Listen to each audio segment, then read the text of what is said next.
ಬದುಕಿಷ್ಟೇ ಅಂತ. ಎಲ್ಲಿಯವರೆಗೂ ನಮ್ಮಲ್ಲಿ ಶಕ್ತಿ ಇರ್ತದೆ, ನಮ್ಮನ್ನು ಕಾಪಾಡಿಕೊಳ್ಳುವ ಶಕ್ತಿ, ಮತ್ತು ನಮ್ಮಿಂದ ಏನಾದರೂ ಉಪಯೋಗ ಆಗತ್ತೆ ಅನ್ನೋ ಸಮಾಜಕ್ಕೆ ಗೊತ್ತಿರೋ ತನಕ ಸಮಾಜ ನಮ್ಮ ಮೇಲೆ ಡಿಪೆಂಡ್ ಆಗಿರ್ತದೆ. ನಾವು ಡಿಪೆಂಡ್ ಆಗೋಕ್ಕೂ ಯಾರೋ ಒಬ್ರು ಇರ್ತಾರೆ ನಮಗೆ.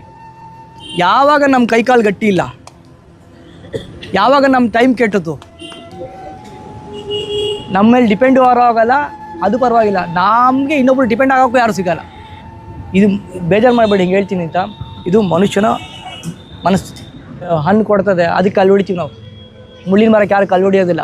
ಈ ಪವಿತ್ರ ಸ್ನಾನ ಅಂತ ಮಾಡಿ ಪ್ಲಾಸ್ಟಿಕ್ ಚಪ್ಪಲಿನೇ ಬಿಟ್ಟು ಬರ್ತೀವಿ ಅಲ್ಲಿ. ಅದ್ಮೇಲೆ ಪುಣ್ಯ ಸಿಗುತ್ತೆ ಅಂತ ಬೇರೆ ಹಬ್ಬಿಸ್ಕೊಳ್ಳೋದು. ನೀವು ಬೇಕಾದ್ರೆ ಕಾಚಾ ಬನಿಯನ್ನು ಮನೇಲಿ ಬಿಸಾಕಿದರೆ BB ಫೋನ್ ಬೈತಾನೆ, ತಂದು ಬಿಸಾಕಿ ಹೋಗ್ತೀರಿ, ಗಲೀಜು ಮಾಡೋಗ್ತೀರಿ. ಕೃತಜ್ಞತೆಯೇ ಇಲ್ಲ. ಸಂತರಿಗೂ ಪ್ರಕೃತಿಗೂ ಅದು ಗೊತ್ತಂತೆ. ನಾನು ಪಾಪ ತೊಳೆದ್ರೂ ಕೂಡ ಬಂದು ನನ್ನ ಗಲೀಜು ಮಾಡೋಗ್ತಾನೆ ಅಂತ ಗೊತ್ತು ಪ್ರಕೃತಿಗೆ. ಎಷ್ಟು ನಿಮಿಷ ತೊಳೆದು ಬಿಸಾಕಿ ನಿಮ್ಮನ್ನು, ಹೀಗೆ ಅದು ಮಾಡಲ್ಲ ಅಂತೆ. ಅವರೇನೋ ಮಾಡ್ತಾರೆ ಅಂತಲ್ಲ. ಹಾಗೆ ನೋಡಿದ್ರೆ ಸಮಾಜಕ್ಕೆ ಒಳಿತನ್ನು ಬಯಸಿದ ಹಲವಾರು ಸಾಧುಗಳನ್ನು ವಿಷಾಕ್ಕೆ ಕೊಂದಿದ್ದೀವಿ ನಾವು. ಅವ್ರಿಗೆಲ್ಲ ಗೊತ್ತಿಲ್ಲ ಅಂದ್ಕೊಂಡ್ರೆ ನೀವು. ನನಗೆ ಗೊತ್ತಾಗತ್ತೆ, ನೀವು ಮುಂದೆ ಬಂದರೆ